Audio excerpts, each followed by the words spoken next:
नमस्कार मित्रांनो, तुम्हाला माझ्या हातामध्ये ज्या टायमाला फूल दिसलं असेल त्या टायमाला वाटलं असेल की हे काय आहे, तर आज जाणून घेऊया ह्याच्याबद्दल अधिक माहिती. बघा, ह्या फुलाचं नाव आहे निओमार्लिकिया कदंब. म्हणजे इंग्लिशमध्ये ह्याला काय म्हणतात, निओमार्लिकिया कदंब, पण मराठीमध्ये ह्याचं नाव शुद्ध आहे कदंब. बहुतेक महाराष्ट्रामध्ये जेवढे पण कदम लोक राहत आहेत, बहुतेक ह्या फुलावरूनच त्यांचं आडनाव कदम असं पडलेलं असणार आहे. तर याला इंग्लिशमध्ये अजून दुसरं एक नाव आहे बर फ्लावर लॅरेंट्री. हे जे फूल आहे ते रुबिओसिया नावाच्या फॅमिलीमधून बिलॉंग्स करतं. बघा, हे जे फूल आहे कदंब, याच्या मेडिसिनल प्रॉपर्टीज भरपूर आहेत.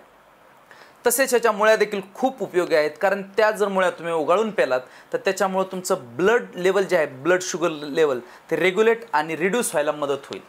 परत त्याच्यानंतर याच्यामध्ये अँटीसेप्टिक नावाच्या ज्या प्रॉपर्टीज आहेत त्या खूप महत्त्वाच्या आहेत. एखादी छोटीशी जखम झाली असेल तर त्याच्यावर तुम्ही याचा रस जरी काढून लावला, फुलाचा किंवा पानाचा किंवा त्या मुळ्याचा, तरी तुमची जखम भरण्यास लवकर मदत होईल. त्याच्या व्यतिरिक्त या फुलाबद्दल एक जर आध्यात्मिक कथा सांगायची झाली किंवा धार्मिक कथा सांगायची झालीच तर अशी आहे की ज्या टायमाला कृष्ण राधेला भेटायला जायचं त्या टायमाला या फुलांचा बंच घेऊन जायचा, किंवा जे त्या झाडाखाली भेटायचे दोघं जण, ते झाड हे कदंबच असायचं, अशी त्याच्याबद्दल एक कथा आहे. म्हणून ह्या फुलाच्या झाडाला कधी कधी हरिप्रिया नावाने पण ओळखलं जायचं. पर्सनली देखील मला हे फूल खूप आवडतं, कारण याच्यामध्ये जेवढ्या पण प्रॉपर्टीज आहेत, निसर्गामध्ये मी म्हणेल चमत्कार आहे.